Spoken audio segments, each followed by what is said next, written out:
હવે મેં છે ને 1લી તારીખે જીએડી ડિપાર્ટમેન્ટમાં રાજીનામું મારું ઇન્વર્ટ કરાવેલું છે. એટલે કમિશનર સાહેબને કદાચ વચ્ચે રજા આવી ગઈ એટલે કદાચ આજે એમના વંચાણે જશે. અને રાજીનામું આપવાનું કારણ મેઇન તો મને પોતાને તબિયત સારી નથી રહેતી. મને બીપી, ડાયાબિટીસ, કોલેસ્ટ્રોલ એવું બધું થોડું આવી ગયું છે.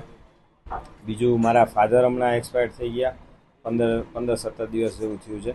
એટલે ઘરે મમ્મીની તબિયત પણ સારી નથી રહેતી. અને મારો સન છે એ પણ અત્યારે 10મા ધોરણમાં ભણે છે. એટલે ઘરની જવાબદારી થોડી વધારે છે, એટલે એ બધી ટેકલ કરવી જરૂરી છે. એટલે મેં રાજીનામું આપ્યું છે. તમારી પાસે શેનો ચાર્જ છે ને કઈ રીતે આખી પ્રોસેસ હોય છે રાજીનામું મેં સ્ટેશન ઓફિસર તરીકેની જે મારી પોસ્ટ છે એના ઉપરથી રાજીનામું આપ્યું છે. અને અત્યારે મને ઇન્ચાર્જ ચીફ ફાયર ઓફિસરનો ચાર્જ માન્ય શ્રી કમિશનર સાહેબે આપેલો છે. એટલે એમાંથી પણ મેં મુક્તિ માગેલી હતી અગાઉ થોડા દિવસો પહેલાં. એ પણ મેં લેખિત આપેલું છે. જે રીતના ફાયર વિભાગ છે મહાનગરપાલિકામાં, સ્ટાફનો અભાવની પણ ઘણી વાર વાત આવતી, કામનું બર્ડન વધારે એ છે, વર્કલોડ વધારે છે અને એની સામે છે ને કર્મચારીઓ ઓછા છે, ઓફિસરો પણ ઘણા ઓછા છે. એટલે કામમાં પણ વર્કલોડ ઘણો બધો વધારે છે. તણાવ તો બધા અમારા જેટલા કર્મચારીઓ નોકરી કરે છે એને થોડોક તણાવ તો રહે જ છે, કારણ કે વર્કલોડ બહુ જ છે.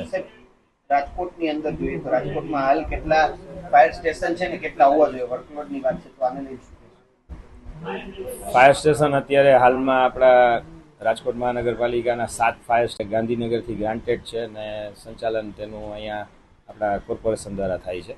એટલે આમ જુઓ તો આપણે 8 ફાયર સ્ટેશન ગણી શકીએ. અને જે વોર્ડ વાઇઝ ખરેખર ફાયર સ્ટેશન હોવા જોઈએ તો એ થોડા સ્ટેશનો ઓછા છે. એટલે એના માટે પણ આપણી જે અધિકારીઓની ટીમ છે એ જુદા જુદા વોર્ડમાં સર્વે કરી અને ઝડપથી ફાયર સ્ટેશન બનાવવા માટેની કાર્યવાહી હાથ ધરેલી છે. સ્ટાફમાં અત્યારે કેટલી ખર્ચ છે?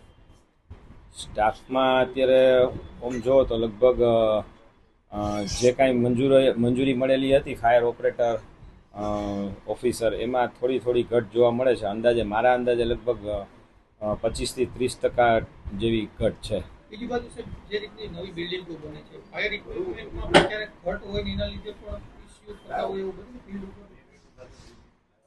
બિલ્ડિંગો બનતી હોય છે એ તો બધા નવા કન્સ્ટ્રક્શન હોય છે. એટલે ઘટના બને તો ઇક્વિપમેન્ટ આપણી પાસે કઈ પ્રકારના હોય છે, એમાં તકલીફ પડે એવું પણ ઇક્વિપમેન્ટની ખરીદી પણ અમારે અત્યારે હાલમાં પ્રોસેસમાં જ છે. એટલે એ પણ અમે જે કાંઈ ફાઇલની પ્રોસેસ અથવા ગ્રાન્ટ કે વોટેવર જે કાંઈ છે એ ફાયર સેફ્ટીના સાધનોની રિક્વાયરમેન્ટ પણ છે. એટલે એ પણ અમે ફાઇલ ઉપર મુવમેન્ટ.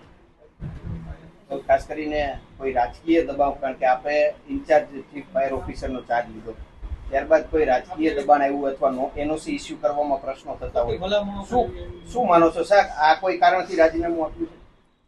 ના, રાજીનામું આપવાનું કારણ કોઈ પોલિટિકલ કે પ્રેશર કે એવું તો કાંઈ છે નહીં.